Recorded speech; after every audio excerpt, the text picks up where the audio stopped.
Hello everyone, and welcome back to Let's Play Mario and Luigi SuperStar Saga. Last part we got into this battle. And for some weird reason, the Hammer Bros get healed by fire? Makes no sense whatsoever. But anyways, something to talk about.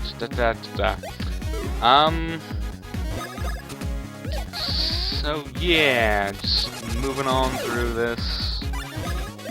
I use Thunder Bros quite a bit in here just to lower everything's defense. It is quite an effective technique, I must say. That one I didn't even get a chance to hit the jump button. Oh yeah, and I got a badge back in Bean Bing Kingdom that gave Mario some vampirism on his jump. Yeah, so essentially going through this dungeon of Bowser's Castle, just you watch as your stats go up. Little by little, but you know, they do eventually get somewhere. And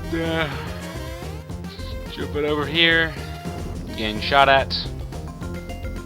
Here I think I'll try and be clever, but then I realize there's clever prevention techniques, and I play with the booze. It's amusing. And here I attempt to jump on his head, but fail miserably. Yeah, these hits hit really hard. I need something to talk about.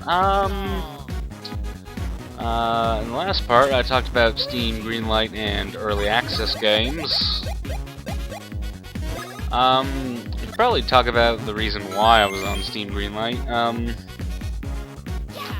So I'm a very niche gamer. There's like very little I hate to use this word because I'm going to be called a hipster, mainstream can offer me in terms of games, at least not from Nintendo.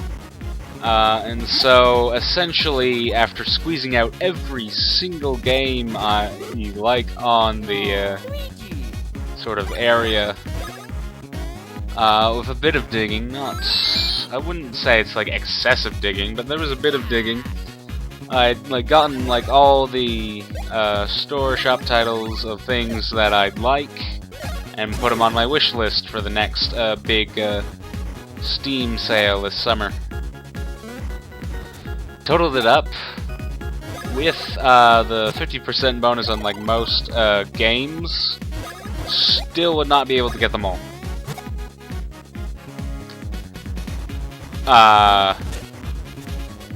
With $100, I would still not be able to get them all. So yeah.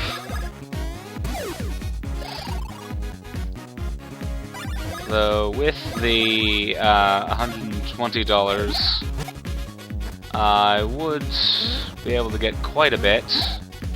I've actually sectioned off my wish list to have the games I'm going to buy this summer and the games I'm going to buy this coming winter on that Steam sale.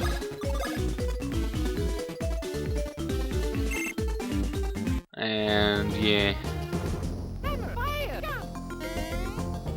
So there's a lot of stuff on that wish list, ranging from some RPGs to some strategy games to Blaze Blue, Calamity Trigger.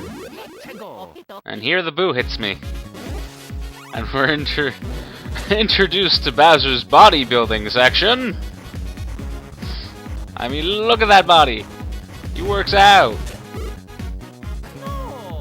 How did that song go? Something about working out. And, oh, I think this is the second time I get my game over. Yep. Mamma mia. Wah, wah, wah, wah. So I think it's either, yeah, it's this time I go back and save after watching this cutscene for the third time. So yeah, yawn. So yeah. And there's a lot of things I'm probably taking like a big risk on. I'm usually pretty happy with the games I got. The only games from like the last big thing I got that I really regretted was Reyes, which I hardly ever play, and that's essentially it. There was those extra XCOM games, but at like 243 cents maybe. $2.41 really does not feel like I've wasted money on that. Because it was in a bundle and like everything was on sale in that bundle. And I believe when I went to go buy Bastion and Sid Meier's Civilization 5, I'm quite literally looking at my desktop to see what games I have icons for. I got them on... Bastion was on like one of those flash sales, and I got that for like 25% of the price, and then Sid Meier's Civilization 5, which I'd been looking into for a while, I saw was like this voting thing, and you'd get to vote 1 of 3 games down to like 25% price, and I voted for that and waited, and so right before the vote came in, I got everything, including Bastion, at the reduced price, and then the vote came in, and it was Civilization 5 that got the super special awesome vote, and thus I got it at about 25% cost. That was also it, and like XCOM Enemy Unknown were like the big ones of that, and everything else was sort of just filler because I had $50 to spend. I also got The Binding of Isaac, Spelunky, Binding of Isaac and Wrath of the Lamb DLC, which I kind of... It seems sort of like odd for like the DLC to automatically download with the game and like come pre-installed, because I expected, you know, to be able to play like the starting game first and then download DLC after I'd been a bit into that, but no, that was not the case. And there was the set of 5 XCOM Enemy Unknown, or no, just like XCOM, like old style games. When did I pick up the Stanley Parable? Was it the same one? I believe I've gone through like 2 Steam sales now. I think. One, like was the... Oh wait, what? No, that can't be right. I remember, like, FTL was the first one I got on Steam. After I'd made my Steam account by buying Scribblenauts Unlimited. This episode is quite literally just the history of BB-18's computer games. So I got FTL. No, okay, it was Prison Architect and Sid Meier's Civilization 5s that were like a big one on one set. No, wait, I swear to God I got XCOM Enemy Unknown along with Sid Meier's Civilization 5. I don't know, I may have to check that.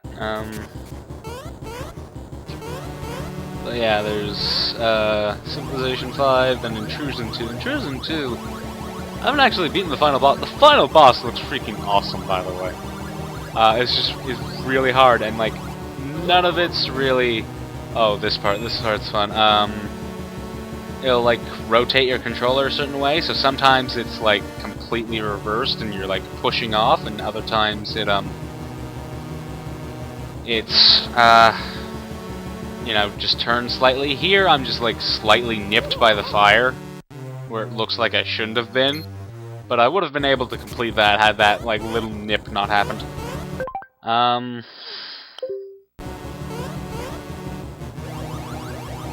then... yeah, it must have been Prison Architect in Civilization 5, and then I waited for XCOM. So I don't remember buying the Stanley Parable anytime I had Sid Meier's Civilization 5, because I remember getting that, like, pretty soon. And then Dust and Elysium Tale, that's a pretty nice game. I put it on hardcore mode, so it's been like a challenge. But it's good. It's a nice game. I like the story. I'm like at the final boss right now, and it's, you know, it's hardcore mode, so it's taken me a few tries. But it's a very nice game. Probably would have appreciated the story had I not, you know, spent a year on this one part stuck. Oh, environmental hazards make a game hard. And the footage has stopped for me, so I've got absolutely no idea what's going on. Oh, no, it started up again. Random technological problems brought to you by VVBB18. So yeah, lower his defense and hit him with Bro Hammer.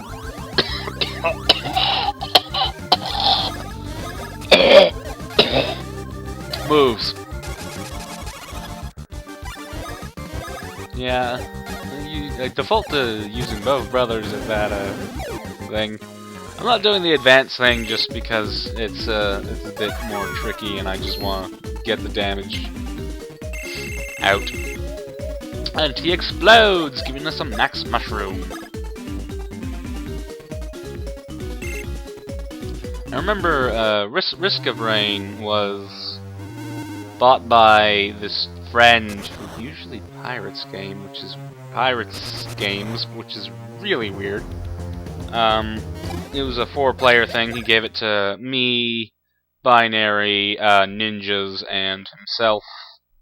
And I'm the only one who really enjoyed it, which is kind of sad. Also, like, first time in, I'm like, 3 options. Let's go with Monsoon. And never turned it down since. Yet I'm the only one who's beaten the game, interestingly enough. God. So if you haven't caught on to the gimmick of this dungeon, it's you go into a room, you do a little bit of puzzling maybe, and then you fight one of the Koopalings, and that allows you to progress. Here are some magic Koopas.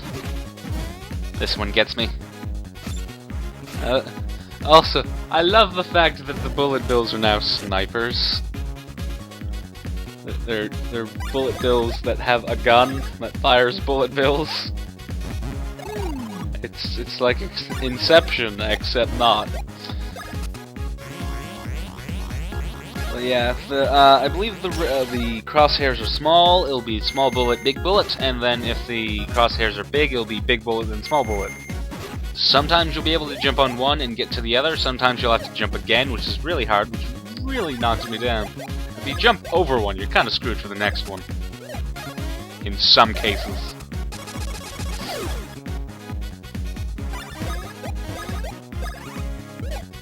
So yeah. Bastion, it's nice. The combat could be a bit tighter because here the B button wasn't freaking working. The combat could be a bit tighter because, like,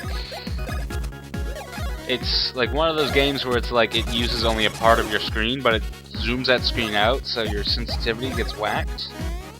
So it's hard to move the mouse, and you have to move it to